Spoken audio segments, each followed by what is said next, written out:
Welcome to another video here on the Giant Take Podcast YouTube channel. I'm holding a football, actually from the Pro Football Hall of Fame from when I went a few years ago. And I also have the New York Giants hat on because our team has finally made some changes. And with that, I would kindly ask you to please go check out all the content we have had this week on the podcast and Apple Podcast, Spotify, everywhere you listen, on the YouTube channel too, especially where you're watching this video. Just hit that subscribe button below. You could drop a like on this video. We would really appreciate it. But throughout this week, I would say 4 or 5 times this week we have uploaded. So the content, we're grinding on it, and it's not going to stop anytime soon. So look forward to more content next week, the week after that, and all throughout this Giants offseason. In this episode, as you could probably tell, or this video, as you could probably tell from the title, I'm going to be going through my wild card weekend heading into it, my power rankings. I did it last week. I'm debating doing it past this point, but the past of playoff teams, not much is going to change. So this will probably be my last week doing it, my last video on it.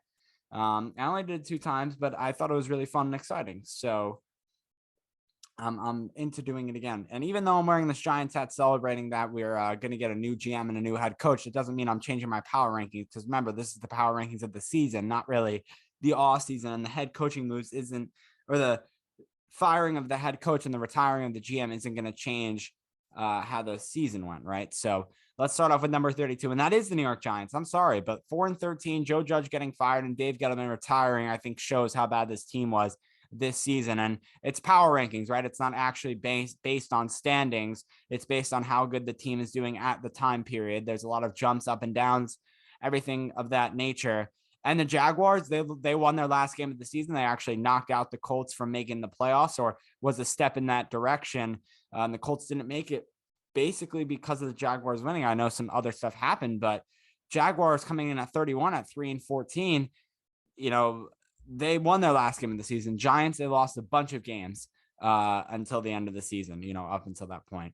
Number 29, the New York Jets at 4-13. Number 28, the Detroit Lions at 3-13-1. They beat the Packers to end the season. I know it wasn't really Aaron Rodgers, a bunch of Jordan Love, which I'll talk about later.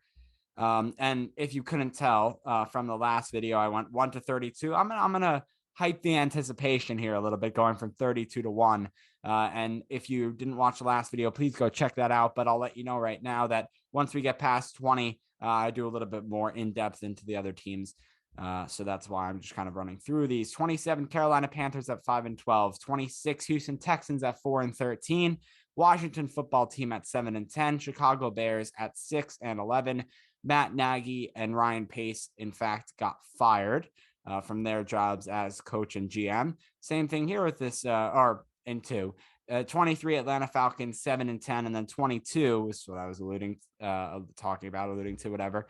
Minnesota Vikings at 8-9. Mike Zimmer, their head coach, and GM Rick Spielman got fired, so they're also looking for 2 new guys in those positions. Number 21, the Denver Broncos, and number 20, the Seattle Seahawks. Now, here comes the fun part. Let's go into our top 19. Coming in at 19, the Cleveland Browns at 8-9. Dearness Johnson, I know they kind of played a meaningless game against the Bengals. The Bengals completely benched Joe Burrow. They're ready for the playoffs. A little too early, I would have to say, but well, not a little too early, I would have to say. They were ready for the playoffs. They didn't even want to start Joe Burrow. I don't blame them for not trying. They didn't want to risk it. But the Browns, Dearness Johnson had 25 carries for 123 yards and a TD last week. We have 18, the New Orleans Saints, 9-8. Kamara had 30 rushes for 146 yards against the Titans this past week. It was just an unlucky season, unfortunately, for the Saints, with Kamara's injury issues, and especially at the quarterback position, with Jameis Winston being their top option, really. I'm going to adjust the camera a little bit. With Jameis Winston being the top option, really, it was kind of unfortunate, the injuries with him. And then they had to kind of move around and have Trevor Siemian start a little bit. So it just didn't work out at the end of the day. Number 17, the Baltimore Ravens at 8-9. They lose an OT to the Steelers. Just not a good way to end the season. 16, Miami Dolphins, 9-8. Brian Flores fired. Why? The man had a winning season. He went 9-8. I don't understand why you're firing your head coach because of that. And Flores could very well be claimed by another team within the next few days, within the next few weeks, very soon, I think. because he's a really good coach. And I think they just disagreed about Tua, and I think they just disagreed about his interest in Deshaun Watson has been what I'm hearing. They came off a great win against the Pats as well to end the season. I mean, I don't know why you wouldn't be happy about that. Duke Johnson had 25 carries for 117 yards and a touchdown. Then we go to number 15, coming from end of season success to an end of season absolute failure. This successful season for the Indianapolis Colts ends in absolute disgust as they finish things on a loss against the Jacksonville Jaguars. How can you lose against the worst team in football? How is that possible? The Colts know. The Colts do know. Carson Wentz just didn't look good. They made the Jacksonville Jaguars defense look like they're Pro Bowl players when they're definitely not. I don't know what else to say besides those words. Coming in at number 14, the Los Angeles Chargers at 9-8. Justin Herbert balling out in the game against the Raiders that just didn't go their way in overtime. Had 64 passing attempts in the full game. His stat line looking like this: 34 for 64 with 383 yards and 3 touchdowns, almost 400 yards passing. It's unbelievable. Such a close game, obviously coming down to what I think it was a field goal for the Raiders to win and move on. We go to number 13, the Pittsburgh Steelers at 9-7-1. Big Ben in his final season is going to the playoffs. They beat the Ravens in overtime. Can it be a miracle final season for Big Ben? Can they do it? Can they make it all the way? We'll have to see. It's not going to be a favorable matchup against the Chiefs. Well, I think they play them on Sunday. I don't know for sure. Good luck, Steelers fans. I know there was one a Steelers fan that commented on the last video saying, "Let's go Steelers." So I hope you like where I put your team. Let me know in the comments what you thought about the number 13 spot. I assume you're going to want it lower, but good for you. You're making the playoffs. Also, everyone else, where I put your teams, let me know what team obviously I put there and why you would agree or disagree with my selection here in the power rankings. 12, Philadelphia Eagles, 9-8. Can they beat the Bucs? That's the real question here. I mean, they made it this far. Good for Nick Sirianni. He's actually the only rookie head coach who took his team to the playoffs this season, so that's something to note on. Jalen Hurts, though, I just don't have confidence in the guy to go and match up against Tom Brady. So that's just my opinion there. Coming in at number 11, the Las Vegas Raiders, 10-7. They were the ones who came on top. They won. They got in. What a win for the Raiders on Sunday Night Football in overtime. Josh Jacobs had 26 carries for 132 yards and a touchdown. Bengals wildcard game. Can they get on top of the Bengals? I think that's going to be a good one regardless, although the Bengals are obviously favored. They had the better record. Coming in at number 11, the Arizona Cardinals, who have just been up and down the last 5 weeks or so of the NFL season. Rams or Cardinals, that can be a toss-up game. Cardinals lost 38-30 against the Seahawks on Sunday, and the Rams lost in overtime to the 49ers on Sunday. So 2 teams coming into Wild Card Weekend that have lost football games heading into Wild Card Weekend, both coming on L's. Who's going to come out of that game with a W? We'll have to wait and see. The defense just continues to struggle, though, for the Cardinals. I mean, allowing 38 points to the dismal Seahawks offense, I don't know. That's tough. And the Rams have an explosive offense. Their receiving core is unbelievable. I think I talked about that last time. Cooper Kupp has been really good. Odell Beckham, Van Jefferson. I mean, I don't need to go down the list right now because we'll have to wait and see. Cardinals, Rams. Let's see where the Rams are. They're coming soon. Number 10, the New England Patriots, 10-7. Pats or Bills, who are you going to take with that pick in the wild card game? They had the chance to take the AFC East with a win, but couldn't do it. They lost to the Dolphins. Mac Jones threw a pick 6 and lost a fumble in the game, which I gave him credit last the last Power Rankings video in week 18. I gave him credit. I said, Mac Jones, you've been a really good quarterback. You've been a pretty good quarterback. I don't know about really good, but pretty good quarterbacks this season. What happened that last week? I don't know. San Francisco 49ers, number 9, 10-7. They beat the Rams in overtime. Jimmy G throws for over 300 yards and a TD, but had 2 interceptions.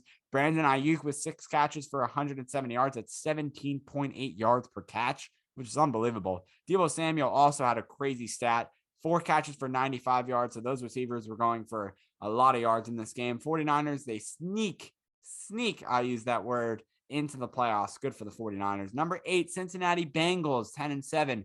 Bengals or Raiders for the first wild card game late Saturday afternoon. Who you gonna pick? Let me know in the comments. Number 7, the Dallas Cowboys. I have to give them some respect. They went 12-5. They scored 51 points against the Eagles last week. And if you're expecting the Eagles to beat the Bucs and having 51 points being scored on them in these power rankings, and I honestly think the Buccaneers are a better team than the Cowboys. So to think about that the Cowboys scored 51 points on them last week, I can't imagine the Eagles winning this game against the Bucs. But anything can happen. It's the NFL.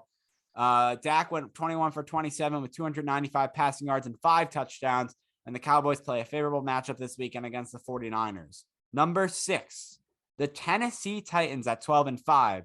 Tannehill looked dominating last week against the Texans, going 23 for 32 with 287 passing yards and 4 touchdowns. The Titans have a bye this weekend, and they're going to play the winner of the Chiefs versus Steelers game. Going into the top 5. Here we go. Start off with the Los Angeles Rams at 12-5. I mentioned this earlier, but they lost to the 49ers last week in overtime. So many 49ers fans in SoFi Stadium think, something to think about. I think Matt Stafford's wife came out actually and talked on a podcast or something saying that Stafford had to use a quiet count or something. And normally in home stadiums, it's a loud counter or something along those lines. There were just so many fans, and she's hoping that a lot more fans show up to this game against the Cardinals and they don't sell their tickets. Stafford with 2 interceptions in that game. Cooper Kupp, though, keeping up the consistency. 7 catches, 118 yards, and a touchdown. Rams are 1-1 against the Cardinals this season, and they play them on Monday night. Number 4, the Buffalo Bills. Big game against the Pats coming up this weekend. Besides that, I have not a lot. Josh Allen has been looking pretty good. Stephon Diggs, that connection is going to be used a lot. It's been used before, and it'll be used again in this playoff game. Number 3, the Kansas City Chiefs at 12-5, the favorable matchup against the Steelers. I can't see them losing that. I'm sorry, Big Ben and Steelers fans watching. So that's unfortunate. The Tampa Bay Buccaneers coming at number 2 at 13-4. Domination last week, winning 41-17 against the Panthers. Brady having 326 passing yards and 3 TDs. Gronk with 7 catches for 137 yards. An easy matchup in wild card weekend against the Eagles. And if you think about it, I think Brady actually went in before Blaine Gabbert took over to get Gronk that incentive. Got to get him that money. And I think I talked last time because Godwin's out for the rest of the season and AB's out with his whole whatever the deal is between him and Bruce Arians. I don't know who's right, but it doesn't look like it's stopping Brady from being very successful. And that leads me to the number 1 team in the NFL in this power rankings. And it doesn't change from last week. Number 1, the Green Bay Packers at 13-4, stay the same as last week. They lost the Lions on Sunday. That doesn't change my rankings. Rodgers looked really good. And then Jordan Love came in and actually struggled with 2 interceptions. But the Packers can rest this week. They can sit tight, and have some fun, on the couch, whatever they want to do. They play the winner of the Eagles versus Buccaneers game. Tom Brady versus Aaron Rodgers in next weekend. Not this coming, but the following weekend. How exciting would that be? The rivalry between both quarterbacks. Who knows, though? Because the Packers always seem to not clutch up in playoff time. And Aaron Rodgers, same thing there. He always buckles down during the playoffs. So I don't know. We'll have to wait and see. Buccaneers got to take care of Philly first. So with that, I thank you so much for watching this video. Please subscribe again, drop a like. And we, I would really appreciate it. My co-host Alex would appreciate it as well. Thank you so much for watching. And I will see you in the next video. Peace.